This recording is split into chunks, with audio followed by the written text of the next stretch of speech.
நபி யார், உனது மார்க்கம் என்ன? அப்போ ரசூலுல்லாஹ்வுடைய முகத்தை திறந்து காட்டப்படும். ரசூலுல்லாஹ்வுடைய முகத்தை திறந்து காட்டப்படும். கூத்தானல்லூரில் அடக்கம் செய்யப்பட்ட மையத். ஒரு 5 நிமிஷத்துல முடிச்சிடுறேன். அல்லாஹ் ஒரு ஜோசப் கொடுக்குறான், அல்லாஹ் பாதுகாக்கணும்.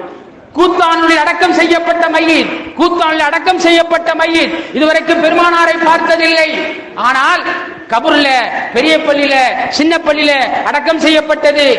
மதீனாவில் இருக்கக்கூடிய அந்த மாமனிதர் பெருமானாரின் முகத்தை காட்டப்பட்டு இவர் யார் என்று கேட்கப்படும். அப்ப இங்கே அடக்கம் செய்யப்பட்டவர், கூத்தாநல்லூரில் அடக்கம் செய்யப்பட்டவர், இதுவரைக்கும் பெருமானாரை கனவில் கூட காணாதவர் சொல்லுவார், ஹாதா முஹம்மதுர் ரசூலுல்லாஹ்.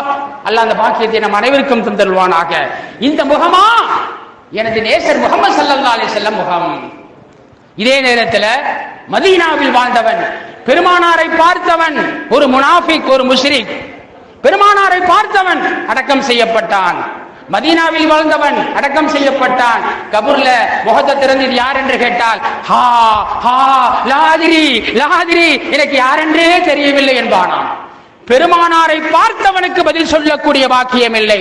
பெருமானாரை பார்க்காமல் கூத்தாநல்லூரில் அடக்கம் செய்யப்பட்டவன், காயல்பட்டதில் அடக்கம் செய்யப்பட்டவன் பதில் சொல்கின்றான் என்று சொன்னால்,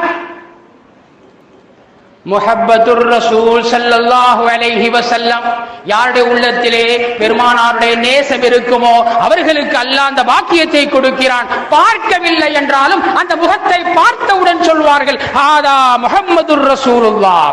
இந்த முகத்தை காண்பதற்காக வேண்டித்தான் நான் ஸலவாத் ஓதிக் கொண்டிருந்தேன். இந்த முகத்தை பார்ப்பதற்காக வேண்டித்தான் நான் மாநாட்டிற்கு வந்தேன். பெருமானாருடைய முகப்பத்தை கற்றுக்கொள்வதற்காக வேண்டித்தான் நான் சுன்னத்துகளை பின்பற்றினேன். ஹாதா முஹம்மதுர் ரசூலுல்லாஹ் என்று சொல்லுவான். யாருடைய உள்ளத்திலே ஈமான் இல்லையோ, முகப்பத் இல்லையோ, பெருமானாரை பார்த்தாலும் கூட தெரியவில்லை தெரியவில்லை என்று சொல்லிவிடுவான். எனவே அருமையான பெருமக்களே, அந்த உண்மையான முகப்பத்தை பெருமானார் ஸல்லல்லாஹு அலைஹி வஸல்லம் விஷயத்தை சொல்லிவிட்டால், இதுதான் சுன்னத் என்று தெரிந்துவிட்டால் அதை பற்றி பிடிக்கக்கூடியவர்களாக யார் யாரையும் நடைமுறையோ பின்பற்றிக் கொண்டிருக்கிறோம். இந்த முடிவெற்றத்தில் எத்தனை கலாச்சாரம்! ஒவ்வொரு விஷயத்தை செய்யும் போதும் இதுல என் ஹபீப், எனது நேசர் ஸல்லல்லாஹு அலைஹி வஸல்லம் என்ன சொன்னாங்க, ரசூலுல்லாஹ் எப்படி நடந்தாங்க. ஒரு சஹாபி ஒரு பழத்தை வாங்கிட்டு 5 நாள் சாப்பிடாம இருந்தாங்களாம். பழத்தை வாங்கிட்டாங்க, சாப்பிட 5 நாள் சாப்பிடல. ஏன்னு கேட்டா, என் ஹபீப் ஸல்லல்லாஹு அலைஹி வஸல்லம் இந்த பழத்தை கத்தியால அறுத்து சாப்பிட்டாங்க, கடிச்சு சாப்பிடல. இப்ப இந்த பழம் இருக்கு, கத்தி இல்லை, கத்தி வந்த பிறகுதான் சாப்பிடுவேன். இதுல உண்மையான நேசம். பெருமானார் எப்படி கத்தியால் அறுத்து சாப்பிட்டார்.